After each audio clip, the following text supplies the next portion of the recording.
लाइमोनफोरखौ फोजोबस्रांनायनि अनगायै बिपिएफ दोलोआ जेबो मावाखै। लाइमोनफोरखौ धंस खालामनायनि अनगायै जोंनि नैबे बिटिआर ओनसोलखौ धंस खालामनायनि अनगायै बिथांमोना जेबो मावाखै। बिटिआर गोरोबथाया जेबो गैयाब्ला गं 86 गामिया बिटिआरआव माबोरै हाबखो? बिटिआर सुक्तिया जुदि जेबो गैयाबा जोंनि दिनै बे 81टा गामिया सानजा पार्टनि गामिया बोरै हाबोखो जोंनियाव? बिक्रम दैमारिया राजखान्थिनि एबिसिडिबो मिथिया। बिक्रम दैमारिया सासे ठेकादारमोन, बे राजनितिनि एबिसिडिबो मिथिया। मा जाहोनाव कास्टम बसुमतारिया समाजजों जोगार जाखो? बेफोरनो जादों कक्लाबारि बियाब इउपिपिएलनि दैदेनगिरिफोरनि गोख्रों राव। कक्लाबारि बियाब इउपिपिएलनि दैदेनगिरिफोरा हाग्रामा महिलारि दैदेननाय बिपिएफ दोलोनि बेरेखायै गोख्रों रावजों माखासे बाथ्रा बुंथिदों। कक्लाबारि बियाब इउपिपिएलनि दैदेनगिरिफोरा गोख्रों रावजों बाथ्रा बुंथिदों दि 17 बोसोराव बिपिएफ दोलोआ लाइमोनफोरखौ फोजोबस्रांबोदों। बिथांमोनहा लाइमोनफोरखौ जौ जुवाजों गेलेहोदों, सोरखौबा मानसि बोनो थिनदों, बाजारफोराव फैसा खांहोदों। बिथांमोनहा गोजौ सोलोंथाइ होनाय आरो जौगानायनि सायाव जेबो सानाखै होनना गोख्रों रावजों बाथ्रा बुंथिदों कक्लाबारि बियाब इउपिपिएलनि दैदेनगिरिफोरा। कास्टम बसुमतारी, बिक्रम दैमारि बिथांमोनहा 125 एमेन्डमेन्ट बिलनि बाथ्रा बुंगासिनो, नाथाय कास्टम बसुमतारिया मा जाहोनाव एबसुनिफ्राय होखारजाखो आरो मा जाहोनाव समाजजों जोगार जाखो? आरो प्रहलाद ब्रह्मआ एबसुआव थानाय समाव माबायदि इलिगेल खामानि मावदों बेफोरखौ जों बुंनांगौनि गोनांथि गैया, मानोना बेफोरखौ गासैबो रायजो राजाफोरा मिथिजोबो होनना गोख्रों रावजों बाथ्रा बुंथिदों कक्लाबारि बियाब इउपिपिएलनि दैदेनगिरिफोरा। आरोबाव बिथांमोना बुंथिबावदों दि बिक्रम दैमारिया सासे ठिकादारमोन, बिथाङा राजखान्थिनि एबिसिडिबो मिथिया। दा बिथांमोन बायदि मानसिया जानला मानला बाथ्रा बुंनानै आरटिआइ खालामो ना मायो जों मिथिया। आरो मोनसे समाव बिथांमोना बुंदों बिटिआर गोरोबथाया जेबो गैया होनना, नाथाय जेबो गैयाब्ला दिनै गं 86 गामिया बिटिआरआव माबोरै हाबखो होनना गोख्रों रावजों बाथ्रा बुंथिदों कक्लाबारि इउपिपिएलनि दैदेनगिरि बिथांमोना। दानिया फैदो कक्लाबारि बियाब इउपिपिएलनि दैदेनगिरिफोरनि आबुं बाथ्राखौ जों मिथिना लानि। बिपिएफ हान्जाया बे समाव कुनु पयथे सरकाराव फैफिननायनि कुनु जुक्तियानो फैया आरो बिथांमोना बुंनायनि कुनु जि स्टाइल बिथांमोननि बे स्टाइला मोनसेबो जाया। जों आथिखालाव ससियेल मिडियायाव नुबाय थादों जे लाइमोनफोरखौ लानानै गोबां खोथा बुंनाय। 17 बोसोराव बिथांमोना लाइमोनफोरखौ धंस खालामबोदों, इयुथ केम्पआव दोनदो, जुवा गेलेहोदो, जौ होदो, सोरखौबा मानसि बुनो थिनदों, सक बाजाराव फैसा खांनो होदो। बिनि बायदि लाइमोनफोरखौ संस्थापन होनांगौ, गोजोन सोलोंथाइ होनांगौ, जौगाहोनांगौ, बिनि सायाव बिथांमोना जेबो सानाखै। बे साननैसोआव जों गोबां लाइमोनफोरनि खोथा, आइजोफोरनि खोथा बुंदों। 17 बोसोराव बिथांमोना गायबोदों। दिनै प्रमद बर' सारनि दैदेननाय जि सरकार, बे सरकाराव नोंथांमोना नुगोन बा जोंनि रायजो राजा नुगासिनो दङ। आइजोफोरनि थाखाय दिनै जोङो आइ अनसाय बिथांखि होदों, आलारि सोरांनिफ्राय होदों, जोङो गियान सोरांनिफ्राय होदों जों लाइमोनफोरनि थाखाय। बिनि बादैबो गोबां जों बेवहाय आसनिफोर दिनै होदों। बै समाव बिथांमोना रायजो राजाखौ थगायनानै खासि बोराय, सेखा बोराय, रुवा बोराय होनानै फैसा लायै लायै बिथांमोना बेबायदि होयोमोन। नाथाय जों दिनै आलारि सोरांनिफ्राय लानानै गियान सोरां जेसेबांखि जोङो आसनि होबाय दङ जोंनि सरकारा, दासिमबो जों थाइसेबो फैसा लायाखै। दाखालि बावैबो जोङो जोंनि सिबिसालिफोर, बिनिबो जोङो जोंनि कक्लाबारि समस्थियाव जोङो मोन 18टा जोंनि सिबिसालिफोराव जोङो 2 लाख रांनि जोङो चेक होदों। जों थाइसेबो लायाखै। रायजोफोरा बेसेबा गोजोननाय मोन्दों। दा बेनि बादैबो जि बाथ्राफोरखौ लानानै दिनै प्रहलाद, कास्टम, बिक्रम मोना बिथांमोना जिखुनु माने भित्तिहीन, कुनु जुक्ति गैया। आरो बिथांमोननि जि बुंनाय स्टाइल, बे बुंनाय स्टाइलफोरा मानोना थांनाय 17 बोसोराव हाग्रामा महिलारिया जायफोर खामानिखौ मावनांगौमोन बेखौ मावाखै। 17 बोसोराव हा हुनि जेंनाया जोबनांगौमोन, नाथाय दिनै जोङो सारि बोसोराव 2,50,000 खाथियाव जों दिनै हा पाट्टा होबाय। एसे आवगाय जों दैदेनगिरिया बुंदों आरो साननैसोनि उनावहाय आरोबाव जोङो 40,000 हा पाट्टा होनायनि मोनसे खोथाखौ बिथाङा बुंबाय। दा दिनै जोंनि कक्लाबारि समस्थियाव जों नुबाय 17 बोसोराव जोंनि गोबां जायगानि स्किमफोर हमनाय दङ, नाथाय खामानिया बेवहाय जाहैयाखै। नाथाय जोङो सारि बोसोराव जों दिनै 80 किल'मिटारनि सायाव जों लामा बानायबाय।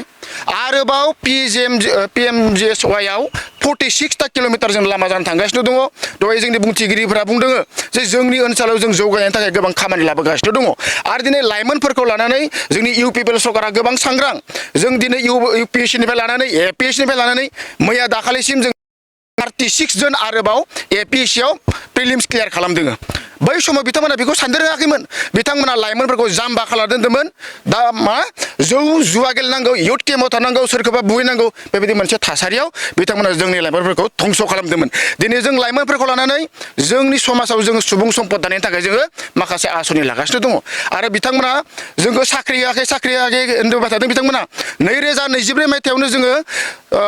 स्कुल प्रभिन्सियेलाइज खालामदों 10टा कलेज जों प्रभिन्सियेलाइज खालामदों दा बेवहाय जोङो आरोबाव नै दाख्लै बावैसो 16टा कलेजखौ जोङो प्रभिन्सियेलाइज खालामनो थाखाय प्रसेस खालामगासिनो दङ दा बेफोर खोथाखौ बिथांमोना नुवाखैमोन नामा 17 बोसोरावदि जों कलेज गायसननांगौमोन कलेज लानांगोन बेखौ बिथांमोना सानाखैमोन जोंनि कक्लाबारि समस्तियाव रायजो राजानि फैसा खांनानै माइ खांना माइरं खांनानै जोङो मोनसे केसि डिग्री कलेज जों बेयाव गायसनदोंमोन दा बे रायजो राजानिफ्राय जोङो खाङै प्रमद बर' सारनि अननायाव जों बे कलेजखौ दिनै प्रभिन्सियेलाइज खालामनो हाबाय दिनै जों बेवहाय क्लासरुमनि फेसिलिटिखौ जों होनो हादों हस्टेल फेसिलिटिनि थाखाय खामानि सोलिगासिनो दङ आरो बिनि बादैबो जोंनि लाइमोनफोरखौ जौगाहोनो थाखाय दिनै जोङो गेलेनायनिफ्राय लानानै रोजाबनायनिफ्राय लानानै बा फारफ्रोमबो बिथिंखौ जोंनि हारिमुआनो होन जोंनि सोलोंथायानो होन थुनलाइयानो होन फारफ्रोमबो बिथिंखौ जों बोरै गोग्गो बिथा खालामनानै जों दावगालांनो हायो बिनि सायाव जों दिनै इउपिपिएल सरकारा खामानि मावगासिनो दङ दा कास्टम बिथाङा दाख्लै फैनानै जोंनाव खोब खोथा बुंफैदों आरो बिथांमोनाव जों बारा फिसा बाथ्राफोरखौ जों कक्लाबारि समस्तिनि जोङो इउपिपिएल पार्टिनि लिडारफोरा जोङो रिप्लाइ होनो लुबैयामोन नाथाय बिथांमोना दाख्लै फैनानै बिपिएफ टु बिपिएफ जइन होगासिनो दङ दाख्लै दावथारियाव मोनसे बिथांमोननि CWC मिटिं जाबाय बिथाङा ओरैबायदि खोथा बुंबाय 125 एमेन्डमेन्ट बिलनि खोथा बुंदों 125 एमेन्डमेन्ट बिला मा बे मोनसे जोंनि संबिधानखौ सोसननायनि मोनसे बे माने 125 सोसननायनिसो मोनसे दफा बियो दफाखौ सोगोन नाथाय बिथांमोना बे 125 एमेन्डमेन्ट बिल होनबाय थादों बेथ' बिल नङा मोनसे जोंनि संबिजितखौ बेखौ सोसननायनिसो मोनसे बे आयदा दा बिथांमोना बेखौ लानानै गोबां खोथा बुङो दा दिनै जोंहा कास्टम बसुमतारिया मा कारनाव एबसुनिफ्राय बहनजाखो बिथाङा मा कारनाव समाजजों बिथाङा नेग्लेक्ट खालामजाखो बे बाथ्राखौ जों दिनै बुंनो गोनां खोथा गैया होननानै जों सानो मानोना दिनै जोंनि बे ओनसोलनि मानसिफोरा बेखौ मिथिजोबो आरो प्रहलादा माने एबसुनिफ्राय बोखारजाखो बिथाङा माबायदि जरित दंमोन एबसुआव थानाय समाव माबायदि इलिगेल खामानि मावनो बिथाङा जोगार जादोंमोन नङा होमबा बिक्रम दैमारिया सासे ठेकादारमोन बे राजनितिनि ABCDबो मिथियामोन दा बिथांमोन बायदि मानसिया जेनला मेला खोथा बुंनानै RTA खालामो नकलि खालामो ना मा खालामो जों मिथिया दा बेथ' देक साख्रि होआखै होननाया होमबा बै दाख्लै बावै राननाया मामोन बिथांमोननि गोबां लाइमोनफोराबोथ' साख्रि मोन्दों जोंनि बे ओनसोलनि गोबां मानसिफोराथ' साख्रि मोन्दों आरो बिथाङा दे हा होआखै होनबाय थादों 2.5 लाखनि खाथियाव हा पाट्टा रानखो बा बै जोंनि DC SC अफिसारफोर सार्कोल अफिसारफोर जोंनि EM सारमोन जोंनि सेक्रेटारिसफोर सिगनेसार होना हानि डकुमेन्टस होनबा बे मा बुस्थु बियो बिथांमोना बे दासो बुंदों जों मावनाय खामानिखौ नुनानै बिथांमोना दासो बुंदों जोंबो हानि खामानि मावगोन बै 17 बोसोराव मा मावदों बिथांमोना बबाव उन्दुना दंमोन लाइमोनफोरखौ धंस' खालामनायनि अनगायै जोंनि नैबे बिटिआर ओनसोलखौ धंस' खालामनायनि अनगायै बिथांमोना जेबो मावाखै मोनसे समाव बिराद खोथा बुंदों बिथांमोना बिटिआर सुक्तिया जेबो गैया माबा गैया बिटिआर सुक्तिया जुदि जेबो गैयाबा जोंनि दिनै बे 81टा गामिया सानजा पार्टनि गामिया बोरै हाबोखो जोंनियाव बे मा नेरसोन फोरमायो ओरैनो जेबो मा गैया एग्जाम्पल गैया बिदिन्थि गैयाबासिनो खोथाफोरखौ बुंनाया रायजोफोरखौ थगायनो नाजानाया मालाबाबो जाफुंनाय नङा होननानै जों सानो आरो कक्लाबारि समस्तियाव बिथांमोना जेसेबां फैनानै नंखाय खोथा बुंफैयाथों मानो जोंखौ बेयाव जेबो खालामनो हानाय नङा आरो जों मोनसे बाथ्रा जोंनि नैबे दहाय जोंनि आगुनि बुंथिगिरिया बुंनाय स्टाइल जिथु खोथा बुंदोंमोन जे जोंनि बे ओनसोलाव बिथांमोना सानैसोल' दैदेनगिरिफोर दङ दा बुंनो थाङोबा फ्रन्ट लेभेलाव दिनै बिथांमोना जुदि गोहो गोरामोनबा गोसोआव गोहो दंमोनबा बिथांमोना बे डिबेट श'आव मानो फैनो हायाखै बिथांमोना दुरबलता दङ आरो जों मिथियो बेवहाय जोंनि बारग' मानगोनां MLA थानेस्वर बसुमतारी बिथाङा शिब सारनि थुनायाव गेलेनो नागिरदों नाथाय बिथाङा आं गेलेयाबो होनो मालाबा गेलेगोनबो होनो बे मा फोरमायो देट मिन्स बिथांमोननि पलिटिकेल बिथा बे बिथाया मा नङा थिग नङा बे मोनसे खोथा आरो बिथांमोना जोंनि मोनसेल' इस्यु बहनो बेबा जाबाय फुंबिलि दालांनि इस्यु 17 बोसोराव बिथांमोना गावसोरनो बे खामानिखौ आद्रा खालामनानै गालांदों बे ब्रिजनि 90% बिलखौ बिथांमोना बहननाय जादों खामानिया नाथाय 50%ल' जादों दा बेखौ नायनांगौनि दायित्वआ सोरनिमोन हाग्लामा महिलारिनिमोन जायफोर दैदेनगिरि दं बिथांमोननिमोन नाथाय जोंनि प्रमद सारा